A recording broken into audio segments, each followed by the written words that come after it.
서연아, 이 애미가 항상 못되게 굴어서 미안하다. 저기 마당 끝 석류나무 옆 묻힌 김치통을 봐봐라. 꼭 너 혼자서. 왜 시어머니는 생전에 차갑게 대했던 며느리에게만 그 비밀을 맡겼을까요? 그리고 법정에서 펼쳐진 놀라운 반전의 결말은 무엇일까요? 오늘의 이야기 시작합니다. 끝까지 들으시면 정말 뭉클한 가족의 진실을 경험하시게 될 겁니다. 그 전에 잠깐 구독과 좋아요 눌러주시면 큰 힘이 됩니다. 영상 속 인물과 장소는 가명으로 재구성하였습니다. 금요일 오후 5시 서울 강남의 아파트에서 큰 보따리를 챙기는 내 모습을 거울로 보니 참 초라했습니다. 매주 이맘때면 마음이 무거워져요. 경북 예천까지 가는 길이 멀어서가 아니라 그곳에서 기다리고 있을 시어머니 때문이죠. 또 가는 거야? 남편 상우가 소파에서 텔레비전을 보며 무심하게 물었습니다. 같이 가자는 말은 벌써 몇 달째 하지 않았어요. 처음엔 바쁘다는 핑계라도 댔는데 이젠 그마저 귀찮은 듯합니다. 네, 어머니 혼자 계시잖아요. 내가 대답하자 상우는 고개만 끄덕였어요. 결혼 3년째 시어머니를 모시는 일은 온전히 내 몫이 되어버렸습니다. 차를 몰고 경부고속도로를 달리는 동안 창밖 풍경이 서서히 바뀌었어요. 높은 빌딩들이 사라지고 논밭이 펼쳐지면서 마음은 더욱 복잡해졌습니다. 예천 고속도로 나들목을 빠져나와 구불구불한 시골길을 따라가니 어느새 해가 지고 있었어요. 300년 된 고택이 어둠 속에서 웅장하게 서 있었습니다. 기와 지붕과 마당의 고목들이 만들어내는 그림자가 언제나 나를 압도했어요. 대문을 열고 들어서자 현관 불빛 아래 서 있는 시어머니 정옥희가 보였습니다. 잊었네. 79세의 시어머니는 여전히 꼿꼿한 자세로 나를 맞았어요. 인사도 반갑다는 말도 없이 바로 핀잔부터 시작이었습니다. 죄송해요. 길이 막혀서. 변명을 하려던 내게 시어머니는 등을 돌리며 안채로 들어갔어요. 따라가다 보니 부엌에서 김치 냄새가 진동했습니다. 오늘 담근 김치 맛 좀 봐. 시어머니가 젓가락으로 김치 한 조각을 건네주었어요.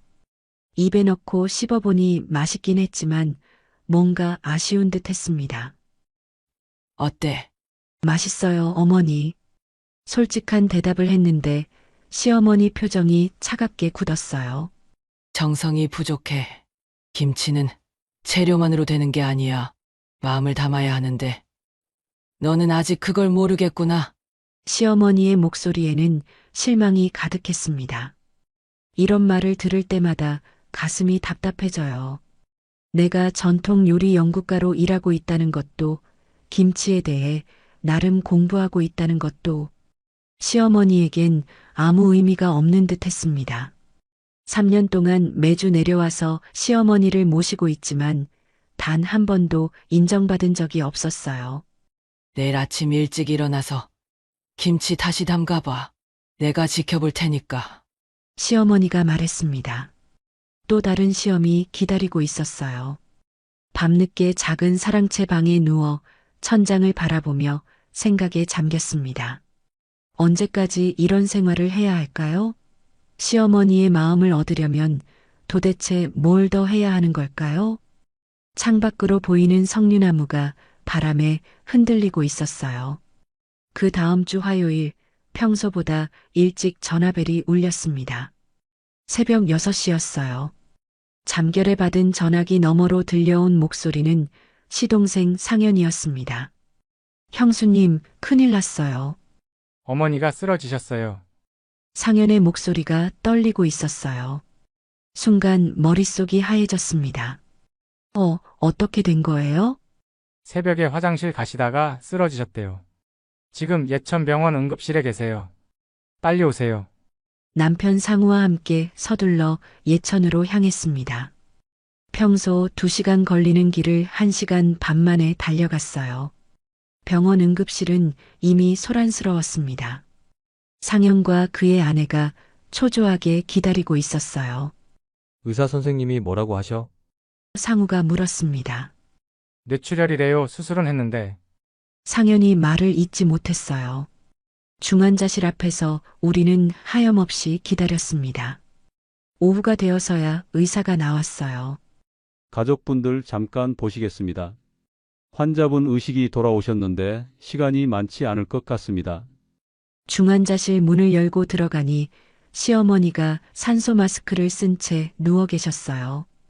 평소 그렇게 꼿꼿하던 모습이 너무나 작고 연약해 보였습니다. 눈물이 핑 돌았어요.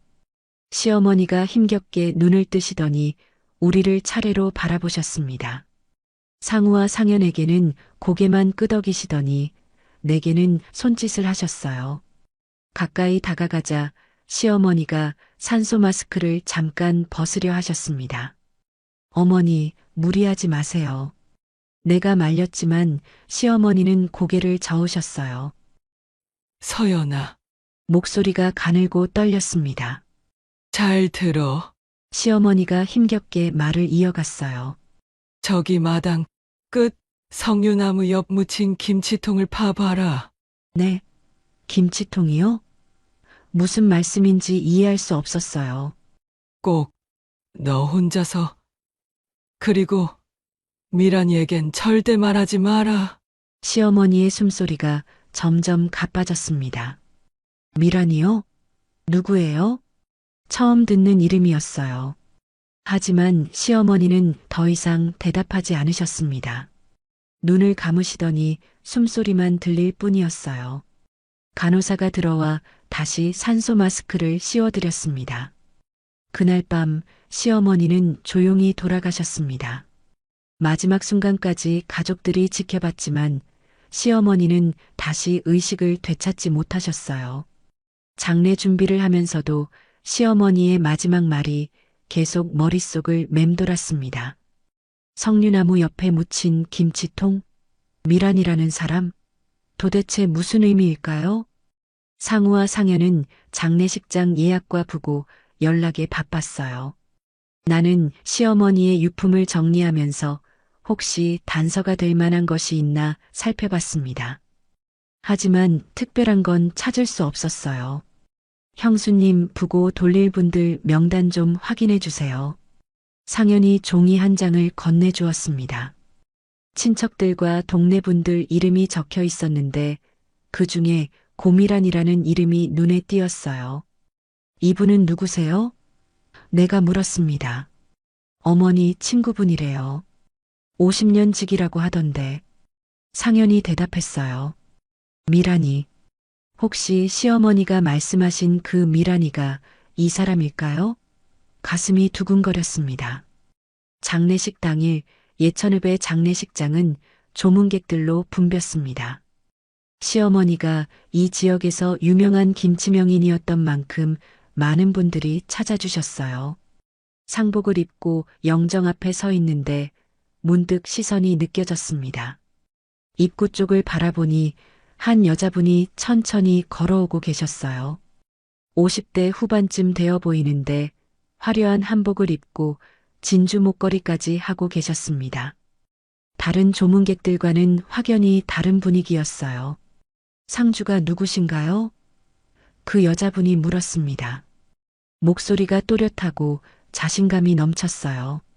저희가 아들들입니다. 상우가 대답했습니다. 아, 그럼 이분이 며느리시군요. 그 여자분이 나를 바라보며 미소를 지었어요. 하지만 그 미소가 왠지 어색했습니다. 안녕하세요. 저는 고미란이에요. 오키 언니하고 50년 직이었죠. 바로 그 미란이었어요. 시어머니가 마지막에 말씀하신 그 사람. 가슴이 두근거렸지만 내색하지 않으려 애썼습니다. 아, 어머니가 많이 말씀해 주셨어요. 거짓말이었지만 자연스럽게 말했어요.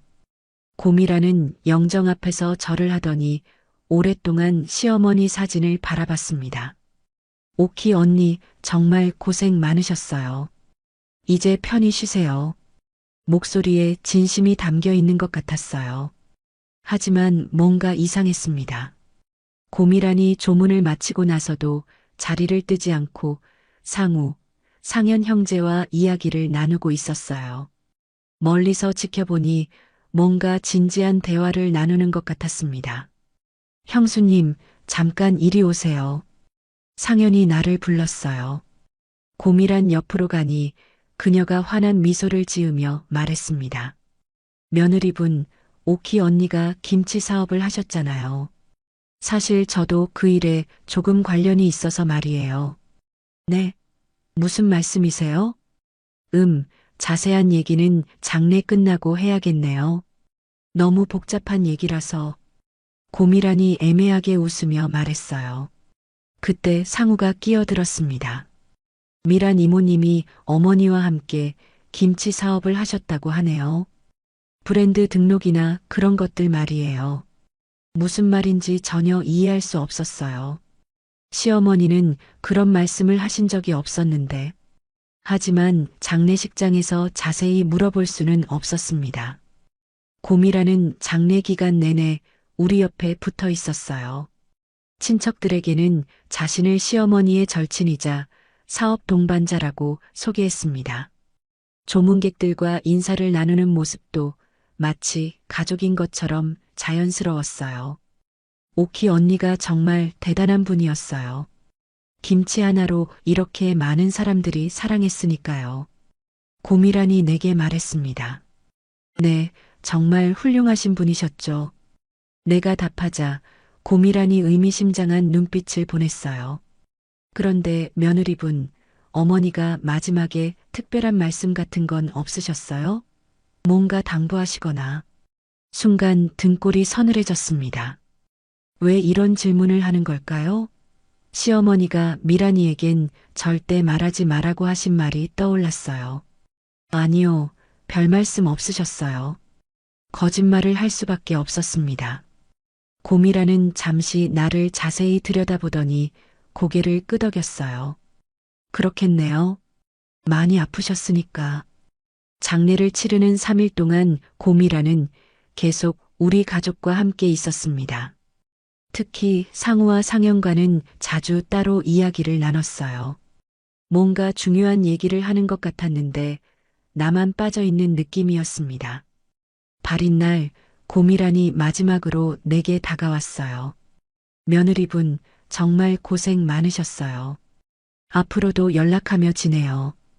오키 언니 뜻을 이어가려면 우리가 힘을 합쳐야 하거든요. 그 말이 무슨 뜻인지 알 수 없었지만 왠지 불안한 기분이 들었습니다. 장례를 마치고 며칠이 지났지만 마음이 계속 무거웠습니다. 시어머니의 마지막 말씀이 자꾸만 떠올랐어요. 석류나무 옆에 묻힌 김치통을 파보라고 하셨는데 도대체 무엇을 의미하는 걸까요? 고미란도 계속 신경 쓰였습니다. 장례 후에도 자주 전화를 걸어와서 시어머니 유품 정리는 어떻게 되고 있는지, 김치 레시피나 사업 관련 서류는 찾았는지 물어봤어요. 매번 오키 언니를 위해서라고 말했지만 뭔가 다른 목적이 있는 것 같았습니다. 금요일 저녁 다시 예천 고택에 내려왔습니다. 빈집은 더욱 을씨년스러웠어요. 시어머니가 계시던 안채에 들어가니 아직도 김치 냄새가 남아 있었습니다. 밤이 깊어지자 더 이상 참을 수 없었어요. 시어머니의 마지막 말씀을 확인해 봐야겠다고 마음먹었습니다. 손전등과 작은 삽을 챙기고 마당으로 나갔어요. 석류나무는 마당 한쪽 끝에 서 있었습니다. 수십 년은 좋게 된 것 같은 큰 나무였어요. 그 옆을 자세히 살펴보니 다른 곳보다 흙이 조금 움푹 들어간 곳이 있었습니다. 정말 여기 뭔가 묻혀 있는 건가? 혼자 중얼거리며 삽을 들었어요. 처음엔 조심스럽게 파기 시작했는데 생각보다 흙이 부드러웠습니다. 누군가 여기를 판 적이 있다는 증거였어요. 30cm쯤 팠을 때 딱딱한 것에 부딪혔습니다. 이게 뭐지? 손전등을 비춰보니 오래된 김치독이 보였어요. 크지 않은 작은 독이었는데 뚜껑이 단단히 봉해져 있었습니다. 독을 꺼내서 뚜껑을 열어보니 김치는 들어있지 않았어요. 대신 비닐봉지로 쌓인 무언가가 들어있었습니다. 가슴이 두근거렸어요. 안채로 가져와서 자세히 살펴보니 오래된 노트 한 권, 편지 몇 통, 그리고 서류 뭉치가 들어있었어요. 모두 시어머니 손글씨였습니다. 가장 위에 있던 편지부터 읽어봤어요. 서연아, 이 편지를 읽고 있다면 내가 세상을 떠난 후일 것이다. 미안하다. 살아생전에 너에게 따뜻한 말 한마디 제대로 하지 못해서 눈물이 핑 돌았습니다. 시어머니가 내 이름을 부르는 것도 이렇게 부드러운 말씀을 하시는 것도 처음이었어요. 너는 정말 좋은 며느리였다. 내가 까칠하게 굴어서 상처받았을 텐데 그래도 매주 내려와서 나를 돌봐줬지. 고마웠다. 편지를 읽으면서 계속 눈물이 흘렀어요. 시어머니도 내 마음을 알고 계셨구나. 김치는 단순한 음식이 아니란다. 우리 집안의 300년 전통이고 대대로 이어져 온 마음이야. 그 마음을 너에게 맡기고 싶다. 편지는 계속 이어졌습니다. 하지만 조심해야 할 사람이 있다. 미란이다. 그 사람은 오래전부터 우리 집 김치 비법을 탐내왔어. 절대 믿어서는 안 된다. 고미란에 대한 경고였어요. 역시 뭔가 수상했던 게 맞았습니다. 이 안에 들어있는 서류들을 잘 보관해라. 언젠가 필요할 때가 올 것이다. 특히 미란이가 거짓말을 할 때 증거가 될 거야. 서류 뭉치를 살펴보니 고미란과 주고받은 각서, 계약서, 그리고 통장 사본들이 들어있었어요. 자세히 읽어보니 놀라운 내용이었습니다. 10년 전 고미란이 김치 사업 자금 명목으로 1억 원을 빌려갔다는 각서가 있었어요. 그런데 아직 갚지 않았다는 내용도 함께 적혀 있었습니다. 서연아, 너에게 우리 집의 맛을, 그 전부를 맡긴다. 김치는 음식이 아니라 유산이란다. 잘 부탁한다. 편지의 마지막 문장을 읽으니 어깨가 무거워졌어요. 시어머니가 나를 진정한 후계자로 인정해 주신 거였습니다. 노트를 펼쳐보니 김치 레시피와 함께 고미란에 대한 기록들이 빼곡히 적혀 있었어요. 언제부터 의심하기 시작했는지, 어떤 일들이 있었는지 상세하게 기록되어 있었습니다. 새벽이 되어서야 모든 걸 다 읽을 수 있었어요. 이제 고미란이 왜 그렇게 김치 사업에 관심을 보이는지 알 것 같았습니다. 일주일 후 고미란의 전화가 왔습니다. 목소리가 평소와 달리 단호했어요. 서연 씨, 우리 만나서 중요한 얘기 좀 해야겠어요. 오키 언니가 돌아가시기 전에 약속하신 게 있거든요. 무슨 약속이요? 전화로는 어려우니까 직접 만나요. 내일 예천으로 갈게요. 다음 날 고미란이 고택으로 찾아왔습니다. 평소보다 더 화려하게 차려입고 서류 가방까지 들고 왔어요. 뭔가 준비를 단단히 해온 느낌이었습니다. 서연 씨, 앉아요. 고미란이 마치 이 집 주인인 것처럼 말했어요. 안채 거실에 앉아 고미란이 서류 가방에서 몇 장의 종이를 꺼냈습니다. 이걸 보세요. 서류를 받아보니 공동사업 계약서라고 적혀 있었어요.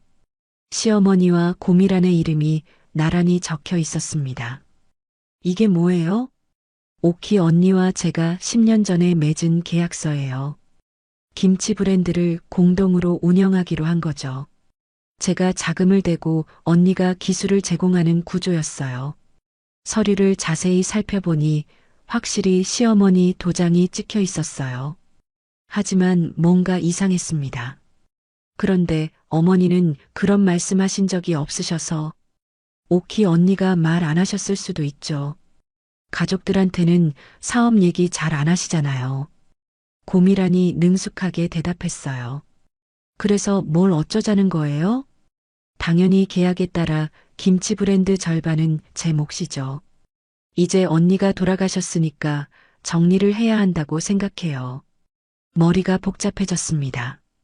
시어머니가 남기신 편지에서는 고미란을 조심하라고 하셨는데 실제로는 사업 파트너였다는 건가요? 좀 더 생각해 볼 시간을 주세요. 갑작스러워서. 물론이죠. 하지만 너무 오래 끌면 안 되겠어요. 법적으로도 문제가 될 수 있거든요.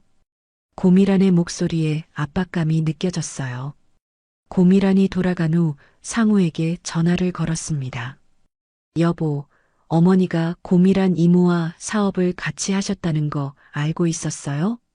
아니, 처음 듣는 얘기인데 어머니가 그런 말씀하신 적 없어.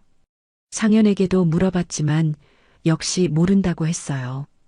그런데 며칠 후부터 이상한 일들이 벌어지기 시작했습니다. 먼저 동네에 소문이 돌기 시작했어요. 예천읍내 시장에서 채소를 사러 갔는데 상인들이 수군거리는 소리가 들렸습니다. 저 사람이 시어머니 재산 독차지했다는 그 며느리 아냐? 맞아. 친구분이 절반 권리 있다는데 안 준다더라.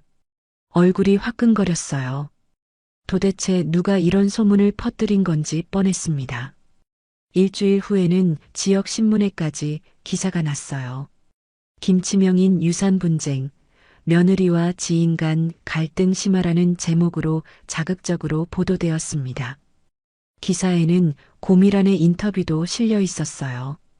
고인과 50년 지기였던 제가 정당한 권리를 주장하는 건데 며느리분이 이해해주지 않으셔서 안타깝습니다.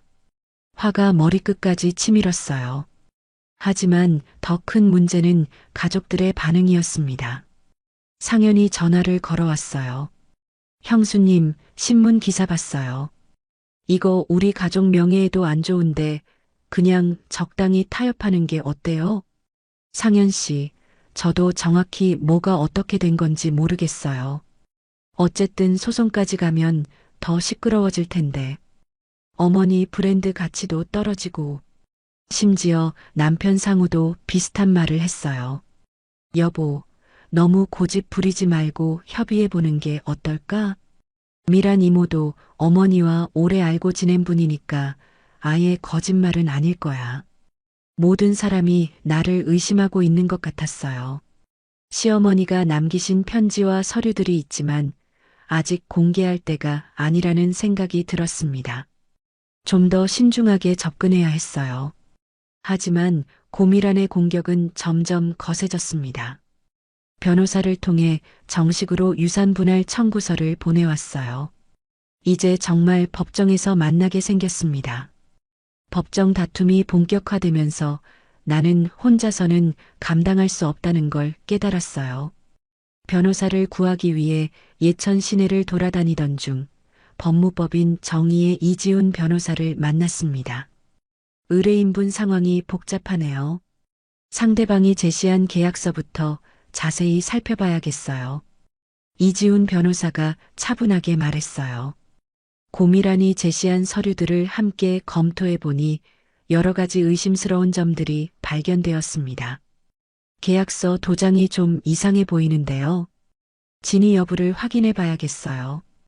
변호사가 돋보기로 자세히 살펴보며 말했어요. 그때 문득 시어머니가 남기신 편지에 적혀 있던 내용이 떠올랐습니다. 김성주라는 사람 이름이 있었어요. 시어머니의 오래된 보조자였다고 했는데 혹시 이 사람이 고미란에 대해 더 자세히 알고 있을지도 모른다고 생각했습니다. 변호사님, 제가 먼저 확인해 볼 일이 있어요. 며칠 시간을 주시면 더 확실한 증거를 가져올 수 있을 것 같아요. 시어머니 편지에 적힌 연락처를 찾아 김성주에게 전화를 걸었습니다. 여보세요? 김성주 씨시죠? 저는 정옥희 어머니 며느리 한서연이에요. 아, 서연 씨. 어머니 일로 정말 고생 많으셨어요. 장례식 때 못 가서 죄송했어요. 괜찮아요. 혹시 시간 되시면 만나 뵐 수 있을까요? 중요한 얘기가 있어서요. 김성주는 60대 초반의 온화한 인상을 가진 분이었어요. 예천읍 내 작은 찻집에서 만났는데 시어머니 이야기를 할 때마다 눈시울이 붉어졌습니다. 어머니가 정말 좋은 분이셨어요. 저를 친자식처럼 돌봐주셨거든요. 김성주가 말했어요. 혹시 고미란이라는 분 아세요? 김성주의 표정이 순간 어두워졌어요. 그 사람 얘기 왜 모르세요? 지금 저희 가족과 유산 문제로 다투고 있어요. 어머니와 공동사업을 했다고 주장하거든요. 공동사업이라고요? 김성주가 크게 놀라며 말했어요. 그건 말도 안 되는 소리예요. 무슨 말씀이세요? 김성주가 주변을 살피더니 목소리를 낮춰 말했어요. 사실 10년 전에 큰 사건이 있었어요. 고미란이 어머니께 김치 사업 투자한다며 1억 원을 받아갔거든요. 1억 원을요? 네, 그런데 그 돈으로 자기 사업만 차리고 어머니께는 한 푼도 돌려드리지 않았어요. 어머니가 얼마나 속상해 하셨는지 가슴이 두근거렸어요. 시어머니가 남기신 서류의 내용과 일치했습니다. 혹시 그때 증거 같은 게 있나요? 물론이죠. 제가 어머니 업무를 도왔거든요. 각서도 있고 통장 거래 내역도 있어요. 심지어 고미란이 돈 못 갚겠다고 울면서 사정하던 녹음 파일도 있어요. 정말이에요? 어머니가 혹시 몰라서 다 보관하라고 하셨어요. 언젠가 필요할 때가 올 거라고 하시면서요. 김성주는 이틀 후 모든 자료를 가져왔어요. 10년 전 계좌 이체 내역, 고미란이 직접 쓴 각서, 그리고 결정적으로 고미란이 돈을 갚을 테니 좀 더 시간을 달라고 울면서 사정하는 녹음 파일까지 있었습니다. 이지훈 변호사에게 모든 자료를 보여주니 그의 얼굴이 밝아졌어요. 이거 결정적 증거네요. 상대방이 제시한 공동사업 계약서는 아마 위조일 가능성이 높아요. 게다가 횡령 혐의까지 있고요. 그럼 이길 수 있을까요? 충분해요. 하지만 상대방도 가만히 있지 않을 거예요. 더 치밀하게 준비해야 합니다. 변호사와 함께 반박 자료를 준비하면서 나는 처음으로 희망을 느꼈어요. 시어머니가 미리 준비해 두신 덕분에 진실을 밝힐 수 있게 되었습니다. 김성주가 마지막에 해준 말이 특히 인상 깊었어요. 어머니가 서연 씨를 정말 믿고 계셨어요. 내 며느리는 꼭 이겨낼 거야 라고 자주 말씀하셨거든요. 시어머니의 마지막 믿음에 보답하기 위해서라도 반드시 이 싸움에서 이겨야 했습니다. 드디어 법정에 서는 날이 왔습니다. 예천지방법원 민사 제1법정 오전 10시. 가슴이 두근거렸지만 이제는 두렵지 않았어요. 진실이 내 편에 있다는 확신이 있었거든요. 고미란은 정장을 차려입고 변호사 2명과 함께 나타났어요. 여전히 자신만만한 표정이었습니다. 방청석에는 상우와 상현 그리고 김성주가 앉아 있었어요. 민사 제2024호 유산분할 청구 사건을 개정합니다. 판사가 엄숙하게 선언했어요. 고미란 측 변호사가 먼저 주장을 펼쳤습니다. 고미란 씨는 고인과 50년 지기로 10년 전부터 김치 사업을 공동으로 운영해 왔습니다. 이는 정당한 계약에 의한 것으로 그들이 제시한 증거는 예상대로 공동사업 계약서와 몇 장의 사진이 전부였어요. 사진들은 시어머니와 고미란이 함께 찍은 것들이었는데 단순한 친분 관계를 보여주는 것에 불과했습니다. 이제 우리 차례였어요. 이지훈 변호사가 차분하게 일어났습니다. 존경하는 재판장님, 피고 측이 제시한 계약서는 위조된 문서입니다. 무엇보다 원고 고미란 씨는 10년 전 고인으로부터 1억 원을 사기로 편취한 전력이 있습니다. 고미란의 얼굴이 순간 굳어졌어요. 변호사가 계속해서 증거를 제시했습니다. 먼저 이 각서를 보시기 바랍니다. 고미란 씨가 직접 작성한 차용각서로 김치사업 투자 명목으로 1억 원을 차용했다는 내용입니다. 김성주가 보관해왔던 각서가 법정에 제출되었어요. 고미란의 자필로 분명히 적혀 있었습니다.